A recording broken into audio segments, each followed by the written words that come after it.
ಈ ಬಾರಿಯ ಬೇಸಿಗೆ ಸಮಯದಲ್ಲಿ ಸಾರ್ವಜನಿಕರು ನೀರಿನ ಅಭಾವದಿಂದ ಬಳಲಬಾರದು ಎಂಬ ಉದ್ದೇಶದಿಂದ ಶಾಸಕರು ಹಾಗೂ ಮುಖ್ಯಮಂತ್ರಿಗಳ ಕಾನೂನು ಸಲಹೆಗಾರರಾದ ಅಜ್ಜಿಕುಟ್ಟಿರ ಎಸ್ ಪೊನ್ನಣ್ಣವರು ತಮ್ಮ ವೈಯಕ್ತಿಕ ವೆಚ್ಚದಲ್ಲಿ ವಿರಾಜಪೇಟೆ ಬ್ಲಾಕ್ ವ್ಯಾಪ್ತಿಯಲ್ಲಿನ ಅಗತ್ಯ ಇರುವ ಸಾರ್ವಜನಿಕರಿಗೆ ತುರ್ತು ನೀರಿನ ಸೌಲಭ್ಯ ಕಲ್ಪಿಸಲು 28 ಲಕ್ಷ ರೂಪಾಯಿಗಳಲ್ಲಿ 8,000 ಲೀಟರ್ ಹಾಗೂ ನೀರಿನ ಟ್ಯಾಂಕರ್ ವಾಹನ ವ್ಯವಸ್ಥೆಯನ್ನು ಕಲ್ಪಿಸಿದ್ದಾರೆ. ವಿರಾಜಪೇಟೆಯಲ್ಲಿರುವ ತಮ್ಮ ಗೃಹ ಕಚೇರಿ ಎದುರು ಈ ವಾಹನಕ್ಕೆ ಚಾಲನೆ ನೀಡಿ ಮಾತನಾಡಿದ ಶಾಸಕರು, ತೀವ್ರ ಬೇಸಿಗೆಯಿಂದ ಕ್ಷೇತ್ರದಲ್ಲಿ ನೀರಿನ ಅಭಾವ ತಲೆದೋರಿದ್ದು, ಸಾರ್ವಜನಿಕರಿಗೆ ನೀರಿನ ಅಭಾವ ಆಗದಂತೆ ಎಚ್ಚರವಹಿಸಿ ಈ ವ್ಯವಸ್ಥೆ ಕಲ್ಪಿಸಲಾಗಿದೆ ಎಂದರು. ಸಾರ್ವಜನಿಕರು ತಮ್ಮ ಅಗತ್ಯಕ್ಕೆ ಅನುಸಾರವಾಗಿ ನೀರಿನ ಸದ್ಬಳಕೆ ಮಾಡಿಕೊಳ್ಳಬೇಕೆಂದು ಕರೆ ನೀಡಿದ ಶಾಸಕರು, ಜೀವಜಲವನ್ನು ಸಂರಕ್ಷಿಸಿ ತಮ್ಮ ಮುಂದಿನ ಪೀಳಿಗೆಗೆ ಅಗತ್ಯದ ಬಗ್ಗೆ ಮಾಹಿತಿ ನೀಡಲು ಪ್ರತಿಯೊಬ್ಬ ಸಾರ್ವಜನಿಕರು ಬದ್ಧನಾಗಿರಬೇಕೆಂದು ಕರೆ ನೀಡಿದರು.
ಓಕೆ ಸರ್,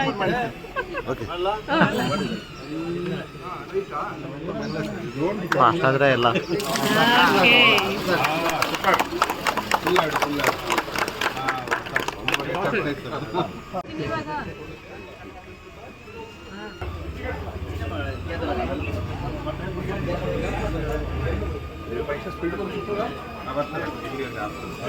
ಕಾರ್ಯಕ್ರಮ. ಈ ಕಾರ್ಯಕ್ರಮವನ್ನು ನಮ್ಮ ವಿರಾಜಪೇಟೆಯ ಜನಪ್ರಿಯ ಶಾಸಕರು, ಮುಖ್ಯಮಂತ್ರಿಗಳ ಕಾನೂನು ಸಲಹೆಗಾರರು, ಅಭಿವೃದ್ಧಿಯ ಹರಿಕಾರರು ಆಗಿರುವಂತಹ ಜನಪ್ರಿಯ ಶಾಸಕರು ಆಗಿರುವಂತಹ ಶ್ರೀಮಾನ್ ಎಸ್ ಪೊನ್ನಣ್ಣನವರು ಅವರ ಸ್ವಂತ ಹಣದಿಂದ 28 ಲಕ್ಷದ ಒಂದು ಟ್ಯಾಂಕರ್, 8,000 ಲೀಟರ್ನ ಒಂದು ಟ್ಯಾಂಕರ್ನ ಅವರು ಉದಾರವಾಗಿ ನಮ್ಮ ವಿರಾಜಪೇಟೆ ಬ್ಲಾಕ್ಗೆ ನೀಡಿದ್ದಾರೆ. ಅವರಿಗೆ ನಿಮ್ಮೆಲ್ಲರ ಪರವಾಗಿ ತುಂಬಿಸದೆ ಸ್ವಾಗತ ಬಯಸಿದ್ದೇವೆ. ಬೇಸಿಗೆ ಕಾಲದಲ್ಲಿ ತಾಯಿ ಕಾವೇರಿ ಹುಟ್ಟಿ ಬೆಳೆಯುವಂಥ ನಾಡು ದಕ್ಷಿಣ ಕರ್ನಾಟಕ. ಕುಡಿಯೋ ನೀರು ಸಿಗಬೇಕಾದ್ರೆ ಕಾವೇರಿಯಲ್ಲಿ ಹುಟ್ಟಿರುವಂಥ ನದಿಯೇ ಕಾರಣ. ಆದರೆ ಬೇಸಿಗೆ ಬಂದಾಗ ಉತ್ತರಯಸ ಅಂತ ಹೇಳಿದ್ರೆ ಹಿರಿಯ ಜನರಿಗೆ ಕುಡಿಯೋ ನೀರಿನ ಸಮಸ್ಯೆ ಕೊಡಗಿನ ಜಿಲ್ಲೆ.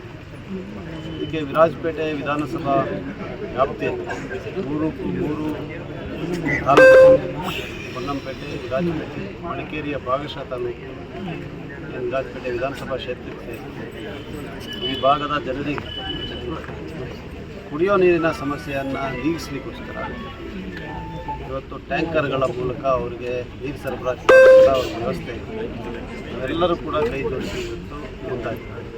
ಕಾಂಗ್ರೆಸ್ ಪಕ್ಷದ ಎಲ್ಲ ನಾಯಕರು ಕೂಡ ಭಾಗಿಯಾಗಿದ್ದಾರೆ, ಪ್ರೋತ್ಸಾಹ ಮಾಡಿದ್ದಾರೆ. ಅದರಿಂದ ಈಗ 2 ಟ್ಯಾಂಕರ್ಗಳನ್ನು ನಾವು ಬಿಡುಗಡೆ ಮಾಡಿದ್ದೇವೆ. ನಿನ್ನೆ ಒಂದನ್ನು ಮಾಡಿದ್ದೇವೆ, ಇವತ್ತೊಂದನ್ನು ಮಾಡ್ತಾ ಇದ್ದೀವಿ. ಮುಂದಿನ ದಿನಗಳಲ್ಲಿ ಇನ್ನೊಂದು 2 ಟ್ಯಾಂಕರ್ ಬರುವಂಥ ಪ್ರಯತ್ನ ನಡೀತಾ ಇದೆ. ಬಹುತೇಕ ವಾರ ದಿವಸದೊಳಗೆ ಬರುವಂಥ ಸಾಧ್ಯತೆ ಇದೆ. ಅದರಿಂದ ಈ ಟ್ಯಾಂಕರ್ಗಳ ಮೂಲಕ ನಾವು ಕುಡಿಯೋದಕ್ಕೋಸ್ಕರ ಸೀಮಿತವಾಗಿ ನೀರನ್ನು ಎಲ್ಲಿ ಹೆಚ್ಚು ನೀರಿನ ಸಮಸ್ಯೆ ಇದೆ ಅಲ್ಲಿ ಸರಬರಾಜು ಮಾಡುವಂಥ ಕೆಲಸವನ್ನು ಮಾಡ್ತೀವಿ. ಅದಕ್ಕೆ ಒಂದು ವ್ಯವಸ್ಥೆಯನ್ನು ಕೂಡ ನಿರ್ಮಾಣ ಮಾಡಬೇಕು ಅಂತ ಚರ್ಚೆ ಮಾಡ್ತೀವಿ. ಡ್ರೈವರ್ಗಳು ಕೂಡ ಎಲ್ಲಿಂದ ನೀರನ್ನು ಇಲ್ಲಿಂದ ಪಡ್ಕೋಬೇಕು, ಆಮೇಲೆ ಎಲ್ಲಿಂದ ಸಂಗ್ರಹಿಸಬೇಕು, ಅದನ್ನು ಎಲ್ಲೆಲ್ಲಿ ಕೊಡಬೇಕು ಕೇಳೋದು ಕೂಡ ವ್ಯವಸ್ಥಿತವಾಗಿ ಎಲ್ಲ ಒಂದೇ ಕಡೆ ಹೋಗಬೇಕು. ಯಾರೋ ಕೇಳಿದ್ರು ಅಂತ ಹೇಳಿ ಒಂಥರ ನೀರಿಗೂ ಕೂಡ ಒತ್ತಡ ಆಗ್ತದೆ.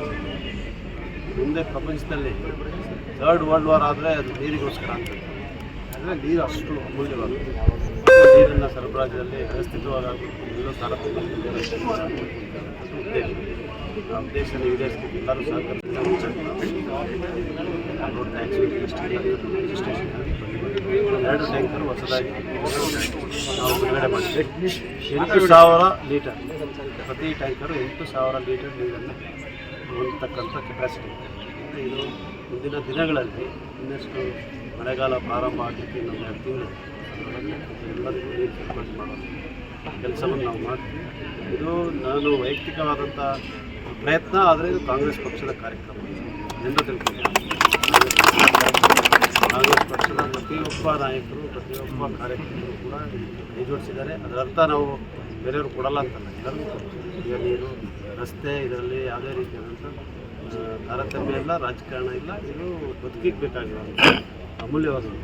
ಅದರಿಂದ ಅದನ್ನೆಲ್ಲರಿಗೂ ಕೊಡುವಂಥ ಮಾಡ್ತೀವಿ. ಆದರೆ ಇದು ನಮ್ಮ ಕಾರ್ಯಕ್ರಮ ಅಂತ ಗೊತ್ತಾಗುತ್ತೆ. ಫೋಟೋ ಹಾಕ್ಸ್ಲಿಕ್ಕೆ ಕಾರಣ ಇದೆ. ದಯವಿಟ್ಟು ತಾವು ಜನರಿಗೆ ಮುಟ್ಟಿಸ್ಬೇಕು. ಫೋಟೋ ಹಾಕೋದಕ್ಕೆ ಕಾರಣ ಏನು, ಎಲ್ಲರಿಗೂ ಕೊರೋನಾ ಪರಿಚಯ ಇದೆ.